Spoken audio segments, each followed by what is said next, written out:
Hi there, and welcome back to Convergently Speaking. Today, what I want to talk about is the topic of busyness.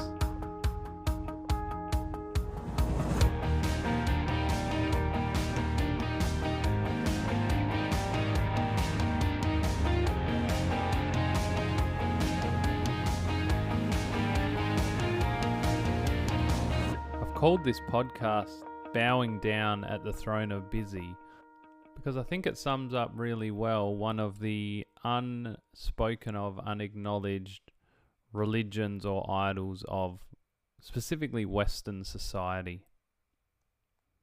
At least here in Australia, when someone asks you how you're going, it's pretty common and socially appropriate to make a comment about how busy you are. You know, something like, oh yeah, I'm doing all right. Busy, you know how it is. The person will nod along without missing a beat. Just lately, I've been experimenting with responding to people when I'm asked how I'm going, and we get into that little bit of discussion saying, oh, I'm actually busier than I'd like to be. It's been so many years now that I've been consciously not responding to people by saying I'm busy, because I didn't want to almost become like a martyr to that sentiment and buy into that cultural narrative. That didn't actually occur to me that when I say to people that I'm busier than I'd like to be, I'm actually giving the direct opposite response to what's traditionally seen as socially acceptable or at least the norm. So it's no wonder no one has particularly engaged with the comment or asked what I meant by that. Back in the year 2004, I spent a couple of months in Zambia in Africa doing some volunteer work over there as a student for a course I was doing. I was about 20 at the time, and once I got over the initial culture shock of the fact that a lot of the places didn't have working electricity or running water, or at least didn't have flushing toilets and washing machines and that kind of thing, I started to see the beauty of the culture and the way of life. That, you know, when we wanted to go get lunch each day, we had to walk. We'd walk to the markets, pick up whatever grocery items we wanted for lunch or dinner, walk back, prepare the meal, and then finally sit down to eat. The whole process took a good couple of hours or so. Extremely unproductive if you're looking at productivity in the way that we're generally taught to see it, but extremely productive if you're looking at productivity from, well, a lot of the metrics that the African people that we were interacting with were using, which is not rushing, taking time, connecting with others, you know, bumping into people from your community as you're walking, and just what I would now refer to as being mindful. If I didn't have that language back then. And it kind of shifted something deep down within my soul and my psyche. I had this lived experience of a slower life, and it was beautiful. It was profound, and I've never forgotten that. I've never forgotten what's possible. And it was in such contrast to the messages that we get growing up in our quote-unquote sophisticated first world type settings, which are generally revolving around being busy is always better, and I find my identity through being busy, through achieving, through literally getting stuff done. All very outward, externalized type things, and a way of living that actually directly contradicts with being a person who has an inner life and an inner journey and pursues a sense of inner balance and well-being and stability and that kind of thing. Now, right up front, I don't want to suggest that being busy is a bad thing. I think it's sometimes extremely positive and helpful. But I want to push back on the idea that this is a way of life that we should be pursuing, or at the very least accepting without critiquing, without giving a second thought. At a deep down level, I think many of us have accepted that we've become possessed by the idea that I am more valuable if I'm busy, that my value is determined by what I do, by how productive I am. And we end up worshipping the hustle. And we end up neglecting and almost having as a badge of honor certain outward signs that indicate how busy we are. Actually, it was just a few weeks ago I sat down in a car with a colleague whom I was just meeting, and her car was a big mess, and she was all very apologetic.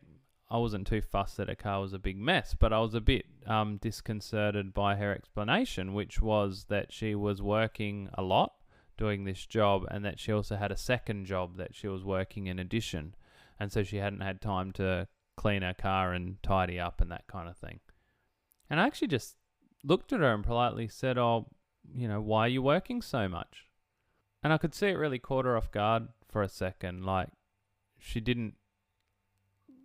expected that I would just accept the explanation that, well, I'm so busy I can't clean my own car. And she went on to explain why she's working so much, and that's fine. Each their own. But again, it just got me reflecting on this.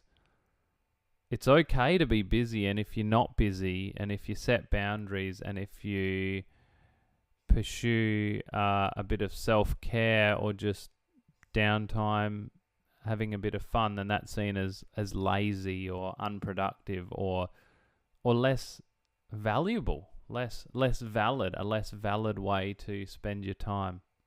A good mate of mine loves to say, "Time I enjoy wasting is not wasted time." I love this. I think it gets, again, to this same sentiment that outward production isn't the only valid way to spend our time and energy. So what I really want to propose today is to suggest that we should be pursuing balance over busyness. We've got plenty of examples of people with a single focus that just put all their time and energy into that one thing and achieve phenomenal things. And look, I don't want to knock that. And if you want to win a gold medal at the Olympics, or if you want to be the best in the world in your field, then maybe that's what it takes. But we seem to overemphasize this single focus at the expense of acknowledging that balance is actually a good thing.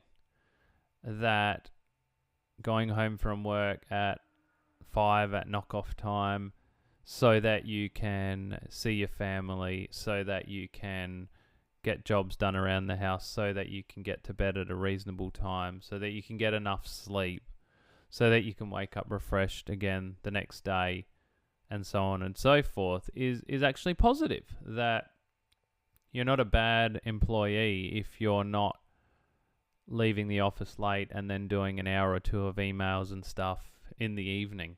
Personally, I'm actually quite passionate about trying not to rob from Peter to pay Paul. So when I'm at work, I try and be at work, and when I'm not, I try not to be, and I try to be wherever I am in that moment. Now I realize that's my temperament and that's almost my bias, but in a larger philosophical sense, I think balance is healthy. I'm sure you've done like I've done, and even Caitlin and I have done at times, where we've observed someone who is doing A or B or C really well. And usually it comes around having family and work and kids and all that, and you think, how are they doing this? How is that possible? And sure enough, when you get to know the person or you get a bit more information, you realize that if they're doing A and B and C well, like really well, then probably D and E and F are being neglected. It's really hard to get a good, healthy balance between things. Rarely would we hear about the family man also being the highly successful businessman. I know for me personally, and especially in my 20s, I probably overemphasized relationships. Now, I don't regret emphasizing relationships, because we know that the happiest people on earth when they've been studied are those that have good, loving, supportive relationships. But that's sort of been my default, to emphasize relationships over, at least in my 20s, over actually creating some structured plans and pursuing some goals and basically emphasizing career. So whilst balance isn't sexy, it's not going to sell books, I think it's really healthy and positive. And I think that if we're wanting to have sustainability in whatever we're doing, then it's the only way to go. And of course, fully acknowledging that one person's expression of what living a balanced life is another person's busyness. We all have different capacities, and it's not about comparing ourselves and mirroring the way others do it, but about being true and honest with ourselves. What is enough? What is too much? And what's life-giving, and that kind of thing. And especially for those of us that want some creativity, that want to do some inner work, some healing, some keep tracking their emotional state and making sure that they're dealing with stuff in real time and not suppressing it and that kind of thing. That comes from quiet. Especially creativity, we know, comes from boredom, or at least downtime and time to reflect. So many people say that they have these genius moments when they're standing in the shower. It's because you kind of can't do much else when you're in the shower. It's a moment of, reasonable quiet, unless you've got little kids that like coming in and disturbing, but, reasonable quiet and that kind of thing. And we know that happiness is an inside job. We know that you need to spend some time inside of yourself, connecting with who you are and managing your emotional world to find contentment and happiness and joy. It comes from stillness, movement, and especially the manic energy that we produce when we're really busy. It can't do that. We can find a level of fulfillment, and I absolutely support working hard and throwing ourselves into the projects and with passion and enthusiasm. But there has to be a rhythm of engagement and disengagement, work, rest. We do a bit, and then we withdraw and we reflect, and maybe we journal or go for a walk or just spend time with friends and family. So I think it's really a lie that if we're going to be successful and we're going to achieve the things we want to in this life, that we need to hustle. We need to exist on, multiple coffees and lack of sleep and skipping meals and all these other tokens that show that we're busy and we're passionate and we're engaged in valuable, productive things. Sometimes less is more. Once every few months I see some article pop up in my Facebook news feed about so-and-so organisation or so-and-so country that reduced their working week from 5 days to 4. And now all of a sudden productivity has gone through the roof. We're actually not going to be more productive if we're existing on low sleep and coffee and our faculties aren't operating at 100%. I suppose it's the paradox of busy. Feeling busy doesn't necessarily mean we're being productive.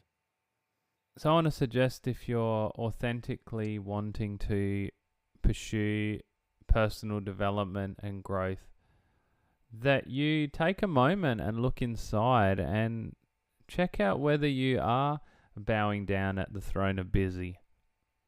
I get it. It's an exhilarating feeling to feel that lots of people are relying on you and you have all these responsibilities, and it creates a sense of meaning and purpose. But I wonder how deep that sense of purpose and meaning is. It's easy to use busy to run away from our pain, to avoid looking our demons in the eyes and acknowledging that, hey, I'm actually not happy here, or hey, I've actually got this unresolved issue that I've been putting off and avoiding. Because I do think there is a sweet spot. I do think balance exists. I've had periods of time where I felt, hey, I've got the balance right and it's been really rich. And of course, not everything's in my control and things come in and throw that balance out. And that can be by becoming too busy. But I've also had periods where I've not been busy enough. For anyone that's been unemployed or underemployed, you can probably relate to that. If you've had a time of not enough to put your hand to, not much that you need to do that day when you get out of bed. That's also a recipe for, a lack of fulfillment and quite often depression. So yeah, that's all I was thinking about for today's episode. I hope you've been enjoying the few interviews I've been doing. It's been a lot of fun and something a bit different. I hope you got something out of this episode of Convergently Speaking. Have a good day, and I'll speak to you very soon.